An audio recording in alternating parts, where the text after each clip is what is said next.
an assessment and have the approval of the UNFCCC of your technical documents. So going back in time a little bit, just to say like how reference levels have been mentioned under the convention. Decision 4 CP15 mentions some principles, so you have to have a transparent reference level that has to be adjusted to the national circumstances, taking into consideration the historical information available to the country. They use the IPCC guidelines as a way to do your calculations for carbon. Then at Decision 12 CP17, you have more specific guidance that's given. So you have to have coherence with your greenhouse gas inventories. That's a really important thing. In some of the presentations that were done here before me by different countries, some countries presented the challenge that they have because they have different assessments of the historical information, and not all of those will be consistent with the national greenhouse gas inventory. If it's not consistent with the latest greenhouse gas inventory submitted by the country to the UNFCCC, your reference level will not go through the assessment. Another important decision was that the development of reference levels should be done through phases. So it's a facilitative process that everybody understands that we have been building our capacity, our technical capacity, and it should improve over time. So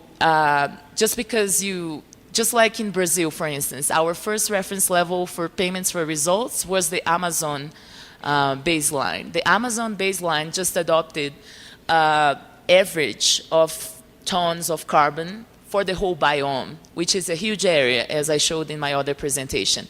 In this submission to the UNFCCC, we use a spatial analysis. So we have moved one step forward in improving the information that is submitted to the convention. Decision 1217 provides a more detailed guidance of what this document would include. You have to provide all the information of the data that was used for your reference level. All this data has to be available for the reviewers in another process that I'm going to detail a little more. The information about the methodology used, even though you use the IPCC guidelines, different countries can do. There is a flexibility on the guidelines on how you can adjust to your national circumstances, so you have to explain that on your submission. You have to mention what would be the pools, the gases, and the activities that you included.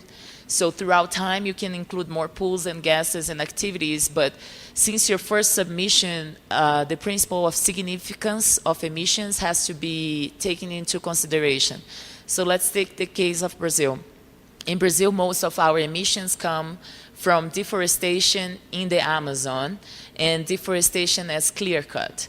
So we could not do a submission of reference level for enhancement of carbon stocks in the Atlantic forest without submitting also the reference level for the Amazon, because that's where most of our emissions come from. So it's a matter of priority, but it's a matter of also ensuring that in submitting a proposal for payments, you're not omitting another side of your story to say, oh, I have a lot of deforestation in the Amazon, but I choose to submit just, my restoration for another area. You cannot do that. And you have also to be specific of the definition of forest that you use in your submission. And this, believe it or not, was a great challenge for Brazil, because our forest monitoring system considers as forest some